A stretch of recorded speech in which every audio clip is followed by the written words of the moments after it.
Hey everybody, welcome to this session. I'm Ethan Lieber here, the CEO of Laterality, and with me today is Blaise Case, a senior consultant from RentBridge. We're going to be diving in today into how to master property management marketing and workflow automation.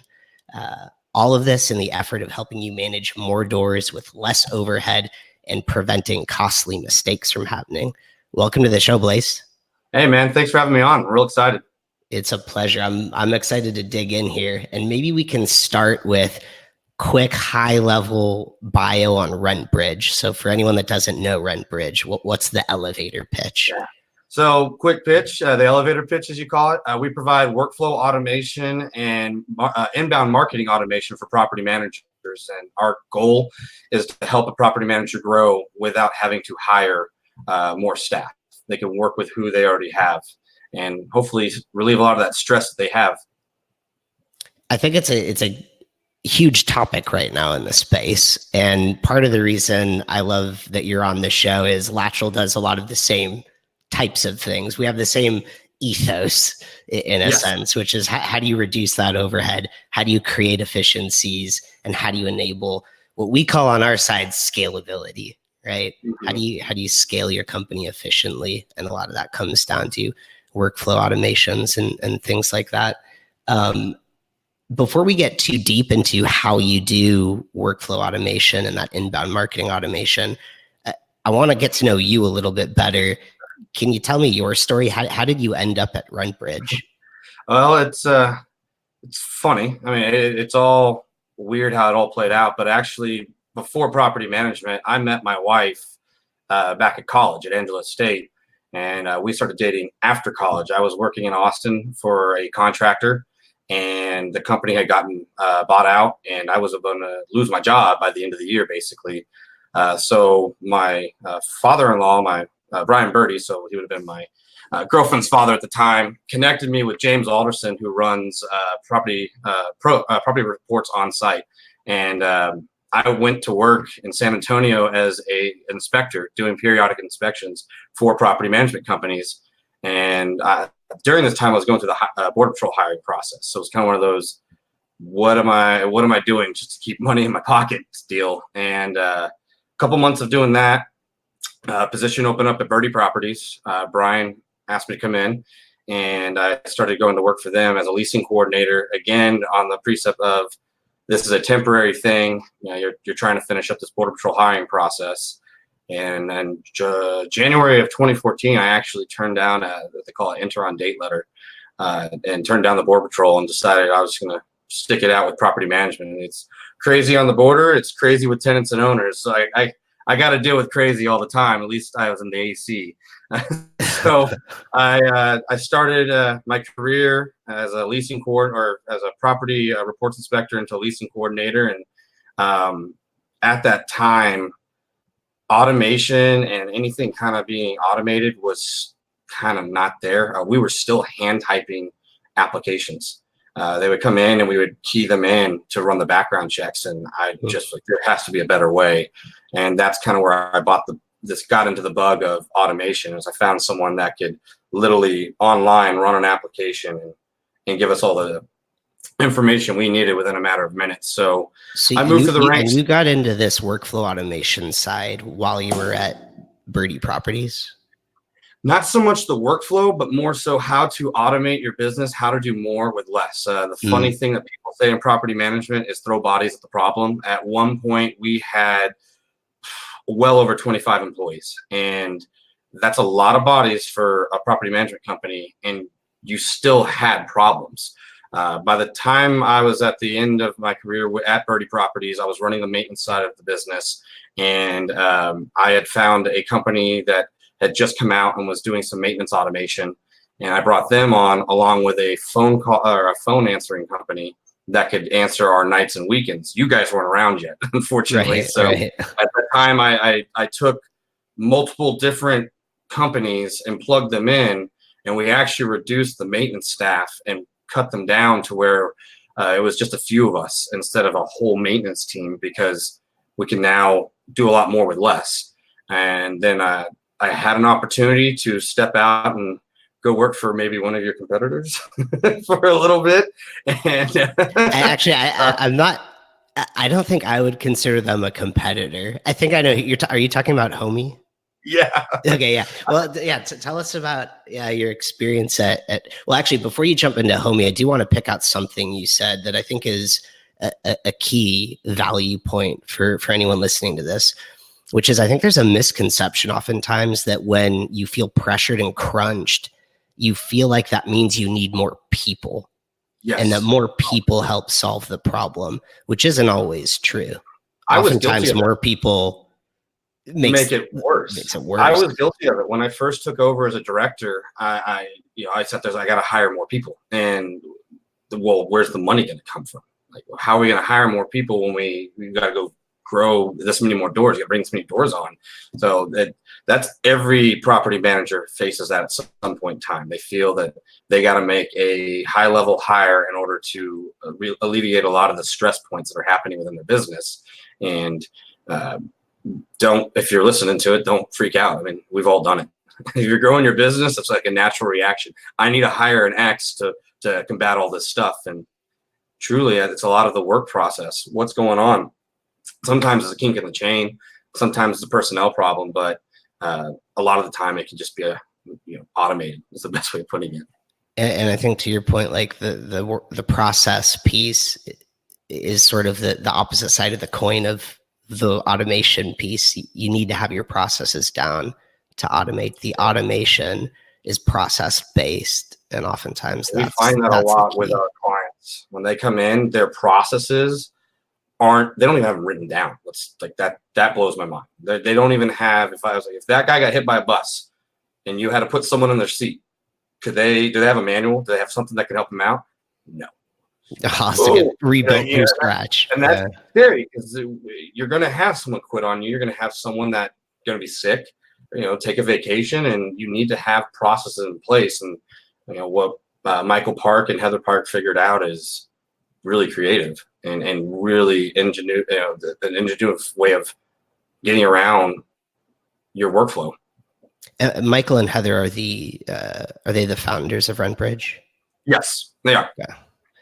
So let's continue along your story. So you're at Birdie Properties, which, by the way, Birdie Properties is like legendary in the space. You already know this, and I don't have to tell you, obviously. Yeah. But Brian, of course, is legendary in NARPM, part of PMI. He's done amazing things with that company. Sounds like you're a big part of that journey that Birdie Properties had in building all that process and automation. And then you decide shift over to Homie. I'm curious why you chose to do that, and then maybe you can talk about your journey at Homie. It was an opportunity that kind of came out of the blue. They were looking to start up the San Antonio and Austin market. I actually had met them at a conference months before. I couldn't even tell you. And I told them at the conference what they had to do in order for them to even play in this space. And they were very young. And I started putting those pieces of the puzzle together. I got asked if I wanted to sit down and talk with them. So I had to sit down. And at that time, it seemed really exciting. I even brought it back. Ryan and I had a conversation, and he made the decision real simple for me. Take the opportunity, run with it. If it's a horrible opportunity, you can always come back. So it was a win-win. You can't not take the opportunity at that point. So I went off and tried to build the markets here in Austin and San Antonio. And maintenance is challenging within itself. And I'm sure you guys know it. You play in this space, and managing vendors is even tougher. And when you just don't have your ducks in a row, sometimes it gets complicated. So there's just some frustrations coming on my end. It wasn't what I wanted it to be. A very good friend of mine, someone that I hired as a vendor and helped them grow their business, and now it's thriving. Me and him stay in touch all the time. We turned that business relationship into a friendship. He and I were talking. He said, "Hey, I know somebody who started up a company, and they need someone that understands workflow processes and understands how property managers operate. Can I make the introduction?" Yeah, do it. And so I started talking with Heather and Michael Park from the November of last year all the way into the beginning of this year, they were still trying to figure out where the heck I could sit on the bus.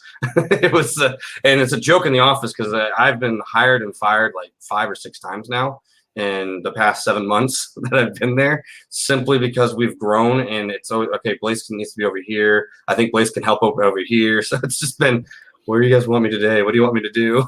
I think that's the story of any fast growing company. Like, obviously for me at Latchel, that doesn't really happen to me because I'm a founder here, but I could tell you a lot of our employees at Latchel feel this same way, which is like you kind of have to go where needed at the moment, Mm-hmm. especially when you're so good at your job. And when you're good at what you do, you end up being used to sometimes patch the new hole that appeared as you grew and things like that.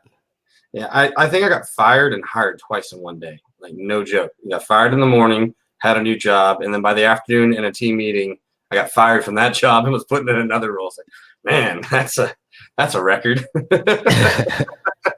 Do you thrive in that environment? Like, you could call it maybe controlled chaos.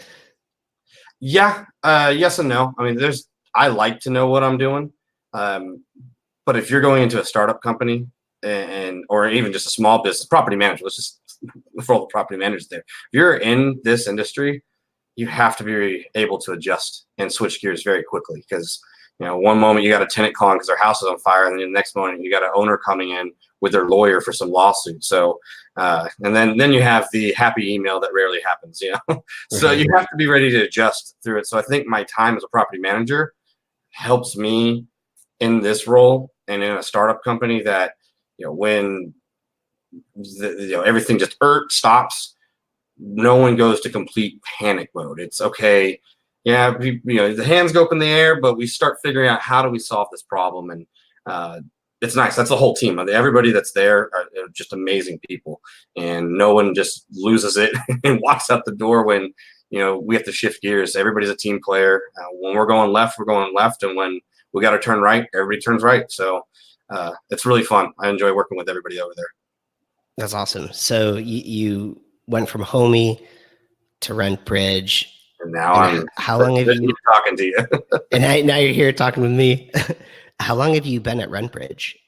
Since the end of January. So what's that? 6-7 months. Awesome. Yeah, something like that. So. And as a senior consultant there, what do you focus on? So I'm meeting with the property managers as they're coming into and gathering information from our website, whether they're surfing around and just perusing the site, or they're actually asking to set up meetings. I'm the first point of contact. I'm sitting down with them. I'm finding out their business, how many doors you have, what are your pain points, are you looking to automate, do you even know what automation is, and addressing that first high level conversation. And then once walking them through the whole process, and once they get through and they signed up, they get turned over to a fabulous team of writers and campaign guys and previous property managers that will roll out all of our automation processes for them. But my main goal is to basically get to know this property manager, because none of this happens overnight. We're not meeting with someone and signing a contract the next day. This is definitely a business decision, and there's going to be multiple conversations that we're going to have. So it's important that the first point of contact that they have is somebody who's been in the trenches, done it, done the growth thing, failed, and then regrew. I can relate to pretty much every company, whether they're startup or very, very successful. I've done both sides of the equation and felt many of the pain points that they've had. Are there things that signal a lot of potential when you talk to an interested property management company? Maybe anything about how they're structured, how many units they have, or anything about their mindset that would indicate to you this person has a really strong opportunity to automate workflow and be successful? Yeah. Door count really isn't the key. Now that we recently rolled out 2 different packages as well. We have 3 packages for the automation side, but door count, we can work with someone that's purely in startup mode trying to grow their business all the way up to the fully established company. When we first, even before I was around, we were more geared towards an established company. But I would say the people that we're most successful with are the property managers coming in that they're wanting to grow and keep their staff. We really don't want to work with someone that comes in and says, I really want to fire half my team, get rid of these salaries. That's not the mindset. They're there and they're going to help you grow. What we want to do is work with you to alleviate the stress and the pain points and all the inner communication that gets all clogged up day to day. And let's keep those 5 to 10 individuals that have been in the trenches with you. Let's keep them there and let's double your company. Now everybody's happy and you're making more money. We want to sit down with the people that want to grow and grow with their current team and be successful. So it's about making the current team massively more effective. Yeah. I mean, we have people look at us like deer in the headlights when we start talking about automation and how much we can automate. If their team's on that call, they start looking around the room like, oh, I'm going to lose my job. And I don't know what it is when you hear automation. That is like the side effect. People just get freaked out thinking they're going to lose their job. And so we have to be like, whoa, we're not here to fire a single person. We're actually here to make all of your jobs so much easier and enjoyable and where you want to come to work. And we're going to get rid of all the mundane, hey, Mr. Owner, do you want to renew this lease? Hey, Mr. Owner, do you want to renew this lease? We're removing those daily tasks out of your day-to-day so that you're actually working on fun work. You should enjoy your job. So if you're actually dealing with the parts of property management that are exciting, then you're going to go to work every day. And that's our goal, is to eliminate just the mundane, the white noise, as we call it. Yeah, it's actually a misconception about lateral too that we sometimes get. Oh, I'm sure people. Yeah, oh my God, we're going to fire everybody in our maintenance department. That or if for a lot of like the solopreneurs, it's cool. I get lateral and never have to think about maintenance again. But the truth is, whatever automation's involved, automation doesn't think for you. Yeah. Right. Automation creates consistency, reliability in the process. It eliminates sort of the mundane, like routine work that you have to do, but you still need the brain.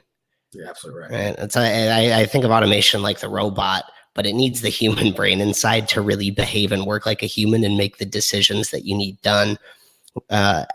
I don't know if I've ever told this story on any of the podcasts we've done, but I'll just say it now because it's relevant. It's chess related. Do you play chess at all? I know how to play, but I'm not going to sit here and say I'm really good at it. I'm not good at it either. Like I've played. I got an app on my phone. I play it here and there. Okay, so. That's enough. So chess is interesting because the players that do the best in chess are your average chess player, so probably you and me, and a computer playing. That combination of computer and the normal kind of skilled person like me or you does best in chess. We would do better with a computer playing chess, doing that automation with us, than a grandmaster. Huh. And interestingly, the grandmaster and a computer do worse than me or you with a computer. And really it comes down to, in any case of automation, you need the human brain there to be like that horsepower directing it. Oh, 100%. I mean, there's still decisions that have to be made within your company. Now we've taken the collections pipeline and everything that we roll out, we call them pipelines, but just in the late rent collections, we've made that pretty much a humanless process. But there still has to be a human there, because what happens if that tenant calls up and there's been a situation and you work out a payment plan for them?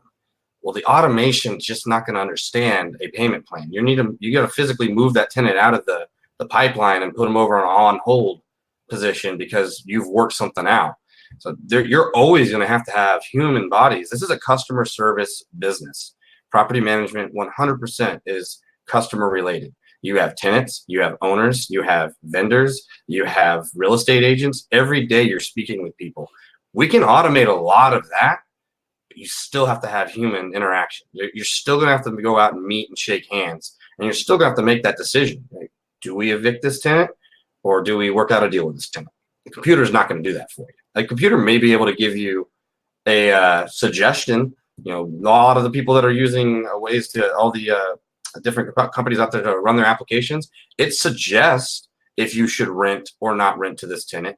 It gives them a profile of, you know, good, bad, really horrible, whatever it is, but it doesn't say yes or no. It's just giving you a suggestion. Can you tell us about some of those pipelines that you implement for your customers that automate these things? So we focus on the main foundation of property management. The one that we don't really play with is maintenance. There are players like you out there that really have this down. We do minimal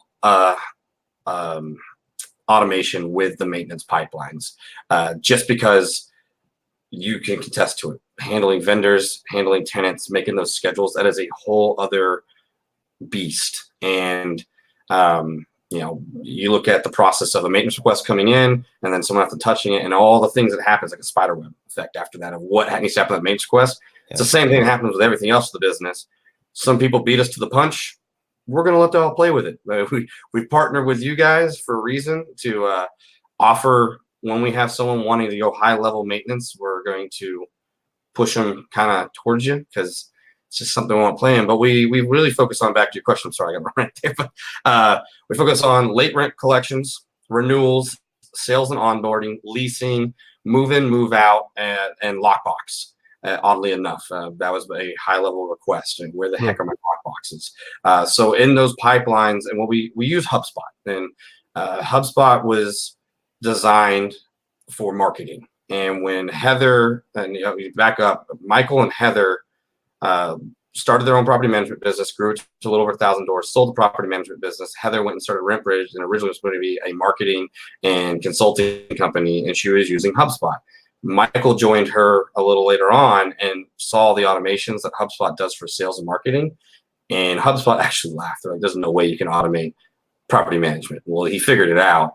And like last June, we were highlighted at the London Hub, which is a huge international conference for HubSpot and all their components. And they highlighted RentBridge as a unified business company. And that's what we're doing. We're unifying all the business that's happening within your company. So on the late rent renewals or late rent collections, we're going in, and if you have Appfolio and Propertyware, we have bridges built for them. We're working on a bridge with rent. What do you call it? Not renters. What is the Rent Manager? Yeah, there we go. Yeah. Sorry, we're working for Rent Manager to build that bridge as well. But what we do is we do daily pulls out of that software. So if you have Appfolio, we're pulling, and if you're a traditional, let's just use what I had to run through. On the first, you paid your rent. The third at midnight, you're late. So on the fourth, before everybody gets to the office, we have pulled all that data out into that pipeline, and you now know every tenant that is late. And that's on like a basic configuration.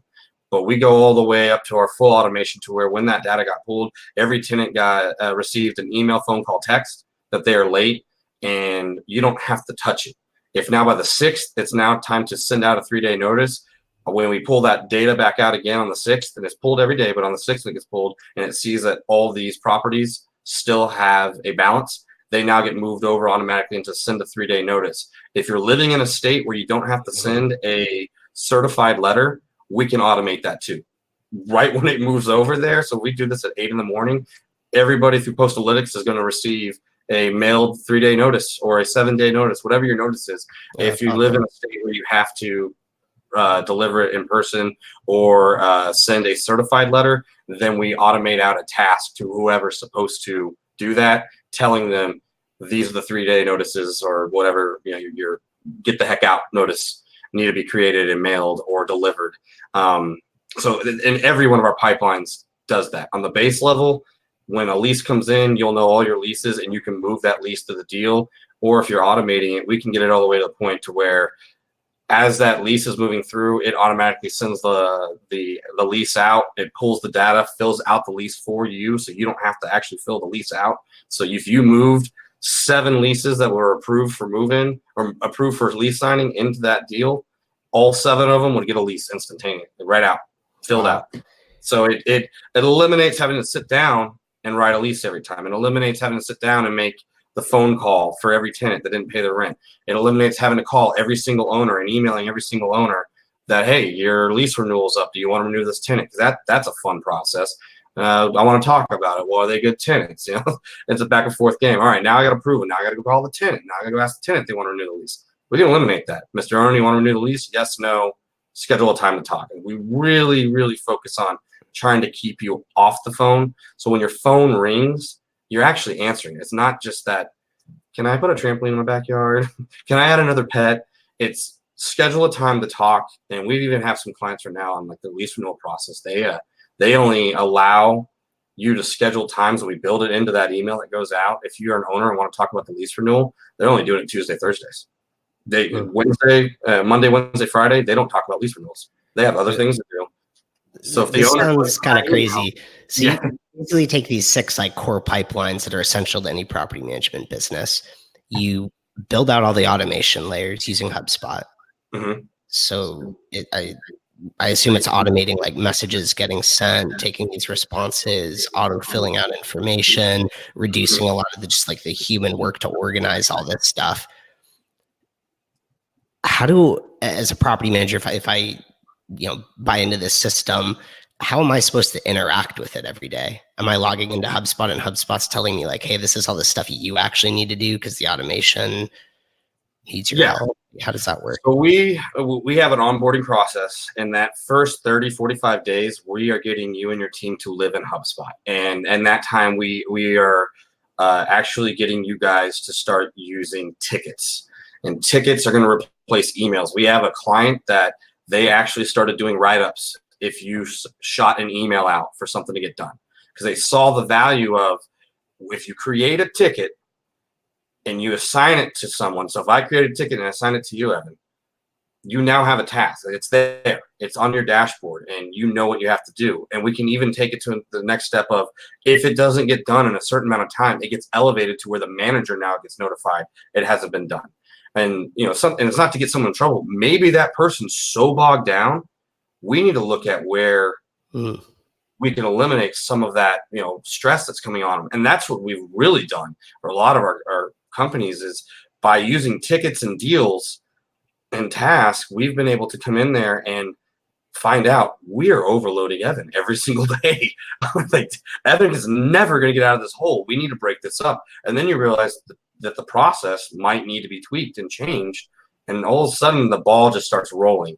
And by the end of our rollout, and we've done all the automations, they just have this clean running machine that everybody knows what their job is. If you're a leasing agent, your dashboard is purely leasing information. You're not going to look at anything else. And if you're a high-level director, you have the ability to look at everything that's going on and know what's happening. So you can see if, fortunately, if you do have someone on the bus that's not getting their job done, you can address it. No one can hide at that point, because we're going to be able to run metrics and see how long does it take someone to respond to a task. What's their average ticket closing time?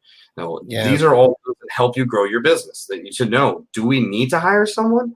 Do we have a chink in the chain? This all like reinforces to me that what I said earlier, which is it feels like the ethos of Laterality and RentBridge are perfectly aligned. We have a leadership principle that we call deliver results, measure results. And you said something that I think is really important, which is your system gives visibility into where the kinks could be. On our side, we just call that measuring results. But to continuously improve and deliver a higher and higher measure of results, you need to be able to measure that, find the kinks, and then iron them out.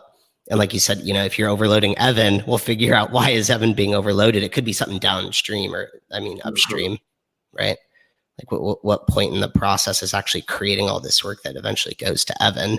Or it might just be, if you can't solve anything upstream, how do you better distribute that work downstream to actually be effective? And what we're seeing with it is, in that first 30, 45 days, no automation is taking place. We're building out your platform. We're building these pipelines. So That's where it's like the light bulb clicks. They go, oh, all right, we really need the automation, because now I see where the flow of it just stops right here in this one part. And a lot of it is that, again, those mundane emails, the mundane tasks, they're nothing. They have to be done, even though we're calling them mundane and they're white noise. They have to happen, or you're not going to have a business. But if we can remove those and simply convert those into an automated phone call, an email, or a text, or automate out the task, so as it's moving, it creates what needs to happen at that time, so you're not having to physically go, you're creating that work in a lot of ways. You're creating the queue that each person kind of has to hit every day. Yep. Awesome. Now, do your customers still have to go work out of AppFolio or Rent Manager as well, or do they only work out of HubSpot? They're going to use that for their accounting side of the business, but their day-to-day, they're going to be living most of their day in HubSpot, just because of everything that's coming in and out. We're pulling all that data out, and it's creating the deals for them. So they'll be living most of the time out of HubSpot. I want to get to the inbound marketing and growth side that you automate too. Before we go there, do you have any success stories on the workflow automation side that you want to share? Yeah. Oh, we have a few. We recently just took a client that for their late rent collections, they had 4 bodies that did their late rents. They average about $130 a month that fell into owing money. They're a rather large property management company, a 4-figure, 4 figures and doors count. 4 people dedicated to collecting late rent roll. And we were able to now cut that down to a person and a half, 15 hours a month. And when you look at salary, that's about $225,000 in salary. They took those individuals, they're now doing other parts of the business, helping out where they can help out at. But we've made that process pretty much humanless. The only time the human steps in is when you physically have to go to court and do an action. Other than that, from the moment we pull their rent roll out and it plugs into HubSpot, it is a set it and forget it. It just keeps going unless you set up a payment plan with a tenant. Then you're going to move them over to the on hold status. And if that tenant defaults in that payment plan, you can put them right to where they need to be on that pipeline, and the automations will take back over again. And if they pay their rent in between that time and they have a zero balance, then the next morning you're going to see them over on zero balance. We literally took it from where they were pulling their hair out, throwing bodies at a problem. Now they've removed bodies and put those bodies to other places in the business to help out. And I feel like saving $250,000 a year in salaries is enough to at least incentivize some of our listeners to have a conversation with you. That's huge. And you can think of it, they're still there. Those people are still working, but they're not stuck spending 60 plus hours a month on one task. Their rent collections went up so much to where even though they went late, if you're charging late fees, they're making so much more revenue now because it's staying on top of the tenant. Because all it takes is that one phone call. You've now diverted your attention to what you were doing to be on the phone. Now you got to go pick it back up and go where you left off. If that automation is still playing, I don't want to say hounding the tenant, but reminding the tenant, pay your rent, we're going to evict you. And they're well better written. So much better written than that. But we work with your team. We have a team of writers, but getting the point across, pay your rent. If it's constantly going through it, we got to the point where they can't even block the number. A lot of tenants that are habitual for causing problems, they block your phone number. They just don't want to answer. We bypass it. We go straight to voicemail. So that way, if you end up in court, you have proof that this phone call went out at this day, at this time to voicemail. Oh, that's awesome. And this text message went out. But they have actually had an increase in their rent being paid even though late. So it's become a revenue stream for them. That's awesome. So let's go into growth, because I know a lot of our listeners, for them, it's how do I scale? How do I grow? What are some of the marketing tactics you use with customers to increase, top of funnel? We focus and harp on inbound marketing. That is our bread and butter. Laura, our VP, and Heather, They have a passion beyond belief for inbound marketing. I, coming from property management, had no idea what inbound is, and I'm still learning a lot about inbound marketing. But in the time I've been here, I've seen how powerful it is, and to kind of, do a high level, quick run through of it, I guess you could say, is for those who don't understand inbound, it's not a funnel. It's not the one-time click ad that goes out there and it generates all these leads that come in. It's a flywheel. It's continuously, once that lead's in there, continuously touching on them, growing their relationship with you. And that's extremely important when you're trying to manage someone's home or we're trying to sign a new client. People are going to come to the website, click around, and leave. Do you have a call to action? Do you have anything on there that triggers you to know, hey, someone was on my website and they were interested in a service? If you don't, you're missing out so many leads. So we start with inbound, and we use it as ourselves with campaigns, drip campaigns, and blogs, curated content. Our goal is to make, even if our client is the expert, we make them look like the expert on the internet. So when someone goes out and Googles, how do I evict my tenant in Georgetown, Texas? And you're a property manager in Georgetown, Texas, or you're a property manager or you're a landlord in San Antonio, you should be popping up first with some kind of content that, and a lot of it is that curated blogs that talk about, here's what you have to do to evict a tenant successfully in the state of Texas or in the state of California or in the state of whatever, listing out the laws, listing out how it works. And if you write it and it's this long, that do-it-themselves landlord might swallow and go, I need to hire someone. So we make our clients look like the experts. Even if they already are the experts, their online presence starts becoming very, very big. And on top of that, if you're with inbound, it's out there. Once it's out there, it's there. It's, you click ads, you pay for them. Once you stop paying for them, they go away. So whatever you're out there, it's there. So if someone types or Googles something 4 months from now, 2 years from now, it's going to pop back up. So I want to touch on this principle of flywheel. I think funnel is easier to understand. Yeah, and it's like step 1, step 2, step 3, step 4. You're done. That's what your funnel is. You're bringing someone through to like a close, and it's a very linear flow, I guess you could call it. Right. That's what a funnel is. Where a flywheel, really another word for it, I think, would be like a virtuous cycle. That the more activity you get in the flywheel, the better your flywheel becomes. And I think your content example is a good example to touch on the flywheel principle. Because if I write an article on, eviction in San Antonio, the more hits I get on that article, the more Google is likely to show that article first. And you're creating this virtuous cycle now where as you get hits, more people are likely to come. And you see this sort of J curve, this exponential curve in the, efficacy of that marketing. That if you can write a good piece of content, you can track it and see everyone coming to it and kind of bring them into this ecosystem you've created, more and more people in that area are likely to come in as well. So like doing a good job suddenly turns into a fantastic job, that gives you thousands of hits and thousands of views. Is that what you mean when you say flywheel, that these things build on themselves? And the goal is, when you look at what a lot of the traditional marketing that's out there, it's like a shotgun effect. Blast it out there and hope for the best. This is almost like a reverse shotgun effect.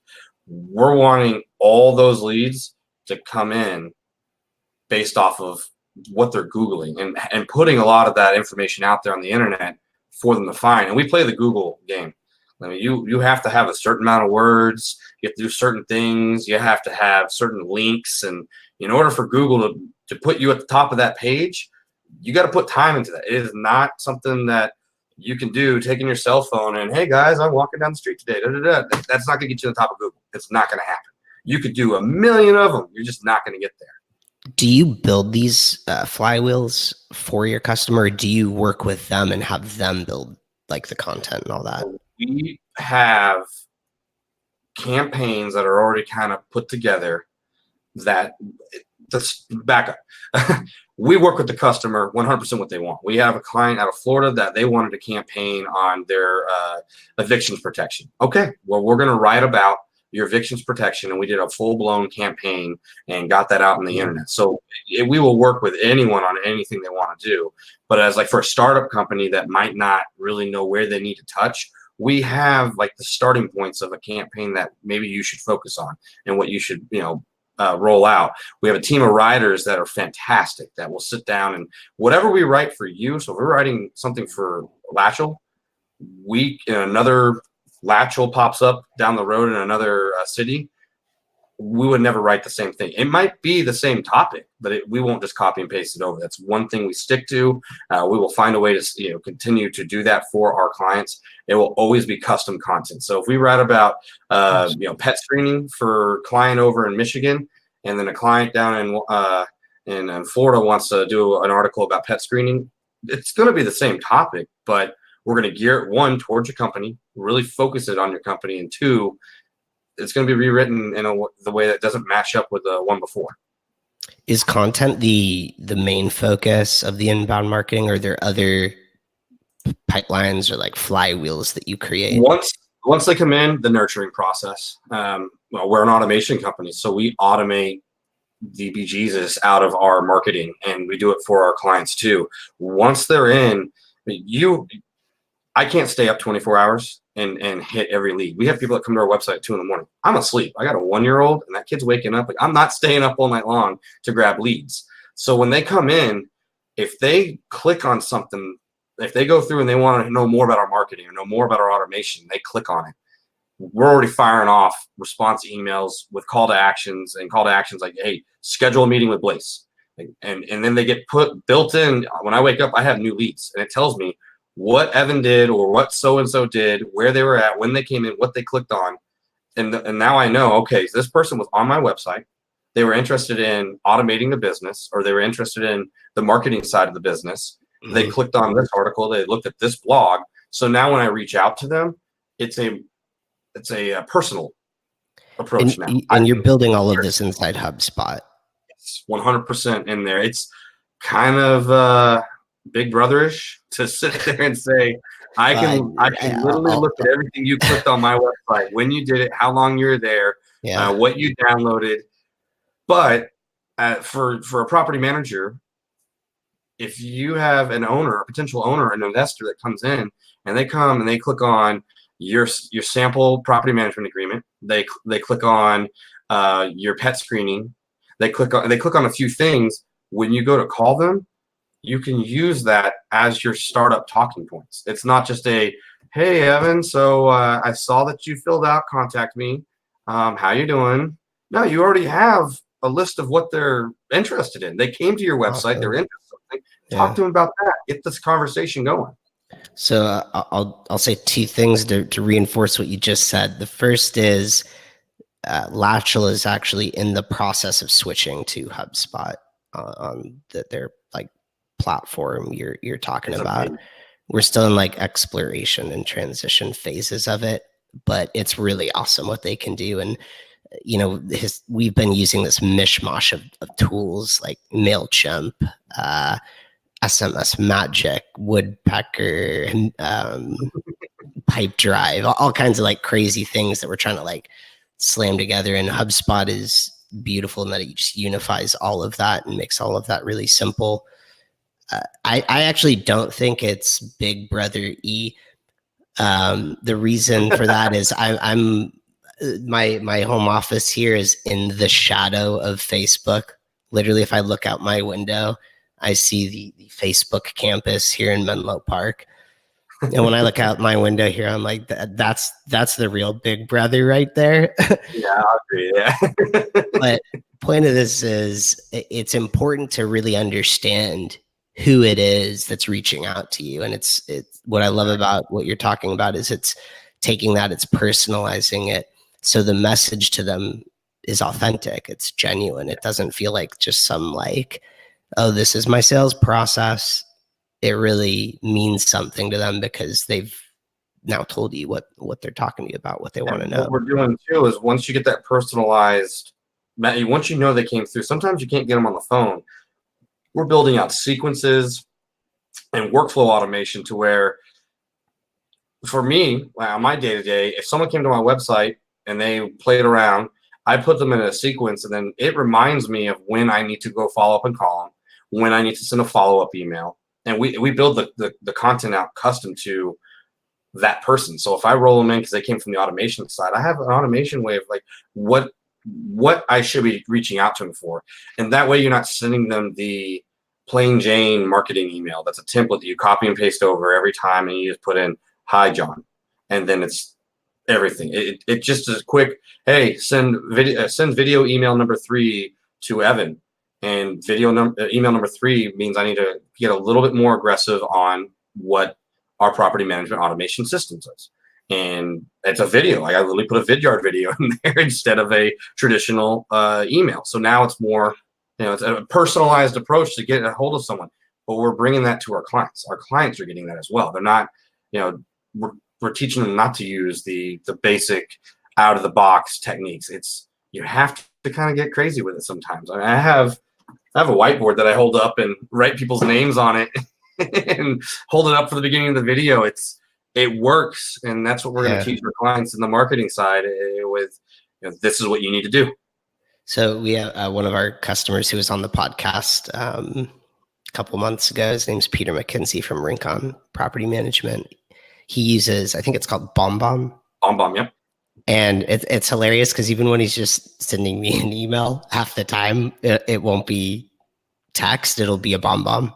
Dude, it's just so simple. You're out. You're never ever gonna send a full length video ever or email ever again. You're gonna hit a few points and you're gonna talk into it, and it makes it way easier. You get your point across. It's more understood too. It's easier to consume the information than reading through something and potentially missing context. Lateral is largely a remote company, and it's important to us that when we're even talking together about projects we're working on, that we do it on Google Meet.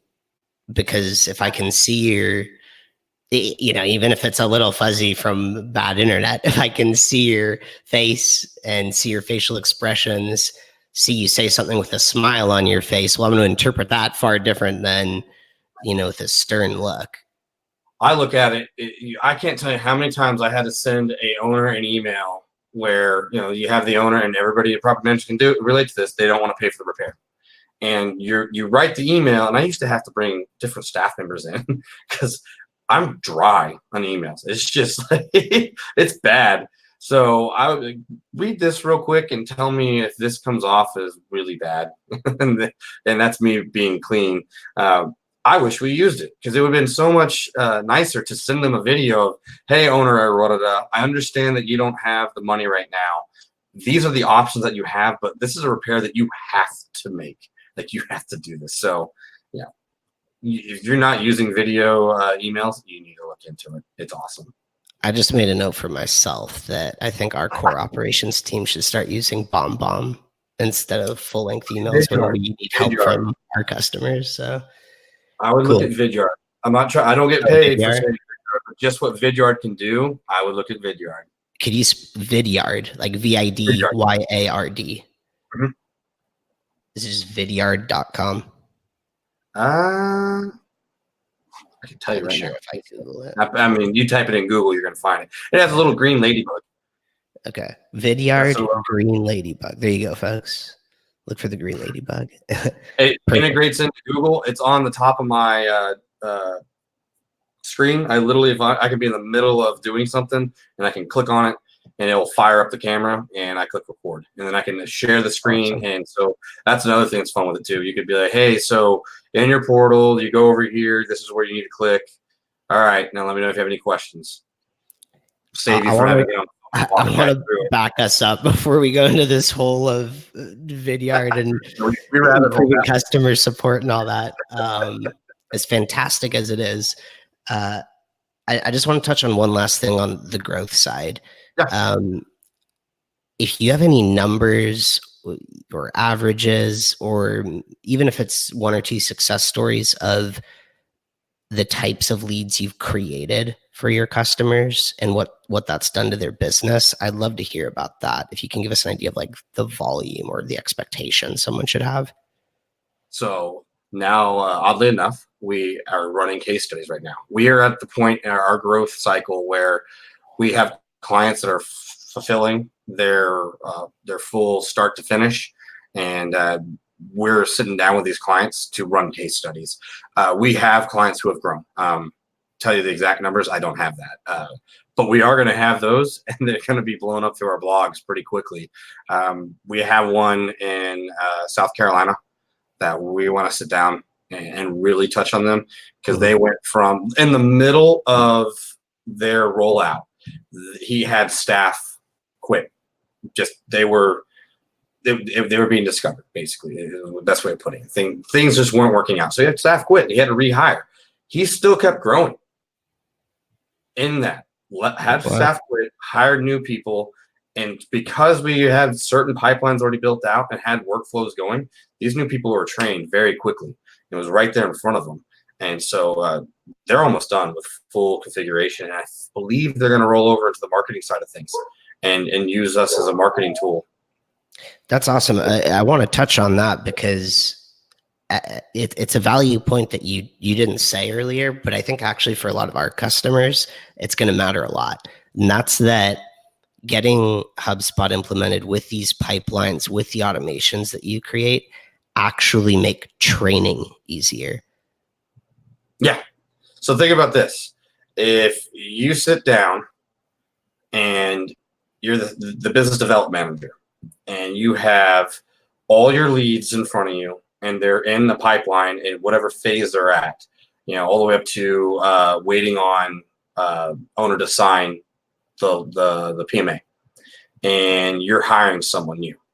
If you're putting this into a spreadsheet or doing something that it's not written out in a process, it's going to take longer to train them. If they can sit down, you give them a login, and now they have the exact same sales dashboard as you with the same pipeline right in front of them, they're going to see the same thing you see every single day.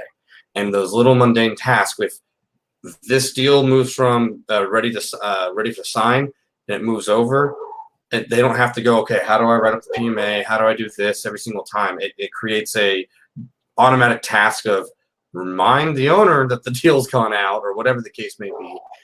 Training is going to be a heck of a lot faster because they're not having to do a lot of that back and forth and the mundane tasks that we've kind of touched on there. That's awesome. But what we like to actually say is, if say your BDM leaves, quits, or goes on vacation, you can pull it up as the business owner, or anyone can quickly open up that dashboard and know exactly what's happening at every phase of that. And that's for any of these pipelines. Who's all moving out? Where are they at in the move out process? Where the make ready's at? You can pull that dashboard up and it doesn't get lost. So we also eliminate that Johnny quit. I got to go comb through 4 years of emails to figure out what Johnny was doing. No, you see exactly what Johnny's been doing. It's right there in front of you. All his emails are logged. All of the conversations are documented. All the phone calls are documented. And you know exactly everything he's working on and every deal, what phase it's in. So that's a huge perk to having this as well, that you can alleviate that, I don't want to fire someone, or, man, I hope they don't quit, or I really don't want someone to go on vacation. You can't take that week on vacation. No way. Yeah, totally. Which is a bummer to put any employee in. You can't leave, because if you leave, we have no idea what to do without you. Yeah, and that's scary as a business owner. I've lived it. Oh God, they quit. What are we gonna find? Actually, a good friend, Steve Rosenberg, he calls it the Easter eggs. What Easter eggs are we gonna find? Yeah. So before I'm going to kind of take us into wrap up mode here, but before we do that, and before I give people a chance to find out how to get in touch with you and where to go to learn more about RentBridge, I want to see if you have any pieces of advice. A lot of our listeners, they're trying to grow their business. They're trying to scale.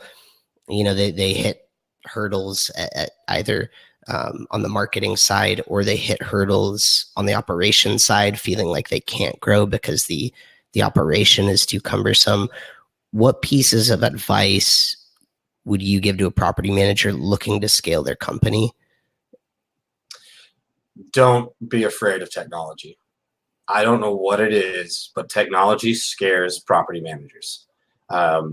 Technology is your friend. Technology is going to help you grow your business.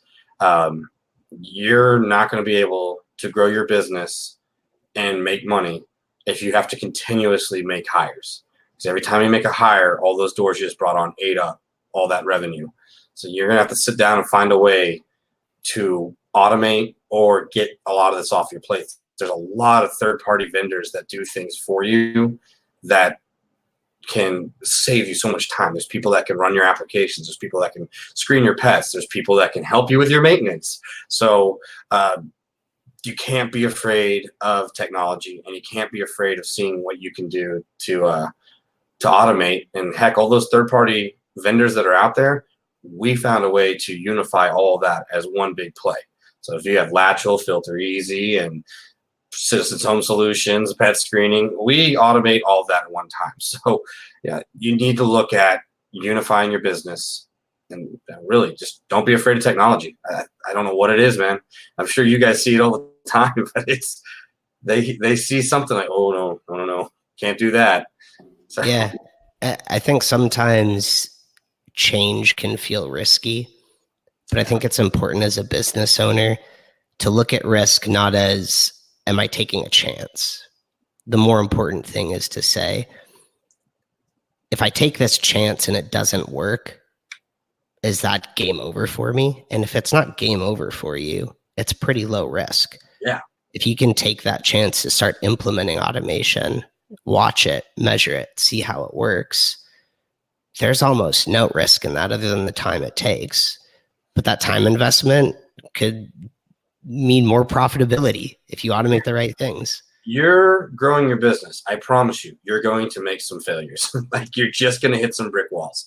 If you're going to successfully grow your business, things are going to happen. And we just hit one of our first brick walls of ourselves. And we had to sit down, look at our business, look at our model, look at our pricing. And it was stressful, but we came back, added packages, brought our pricing down, and changed a few things and made another hire. Just because we were at that point. We could only automate so much within our own company. So we needed to put another body in here. So, but we're going to fail again. You know, is it tomorrow? God, I hope not. But down the road, another brick wall is going to come your way, and you're going to have to make a decision. Do I take the leap? You know, and really think it out. Don't just jump blindly. Like you just said, if it's something that you can, if you fail, your business still runs, then that's a low risk. Give it a shot. Yeah. And you know that you got to do it. You gotta embrace change. So where can people find out about the packages RentBridge offers? How can they get in touch with you if they have questions? Just go to rentbridgegroup.com. From there, you just click on services, depending on what you're interested in. Click on either the automation or the marketing side. We have plenty of calls to action on there. You literally click on schedule a call or schedule a demo, and it will get you straight to me. And if I'm booked up, then you'll get with Heather Park, one of our founders. So again, rentbridgegroup.com, and it'll have all the information you want and tons of downloadable content and blogs and other stuff on there. Awesome. I've had the awesome opportunity to speak with Heather before. She's awesome. Blaze, you're awesome. Thanks so much for coming on. Everyone listening, make sure you get in touch with either Blaze or Heather. Both amazing, intelligent people that can help you grow your business. So thanks for tuning in, everyone. Blaze, thanks so much for joining. And remember, head over to rentbridgegroup.com to learn more. And if you're interested in learning more about Lateral's service, head over to lateral.com, click book a demo. Maybe I'll talk to you. Maybe another account executive will talk to you. Either way, you're going to have a ton of fun. You'll learn a lot. So book a meeting with us, and make sure you follow our Crowdcast channel for next week's session. Thanks, everybody. Thanks so much, Blaze. Appreciate it. It was a good time. See ya.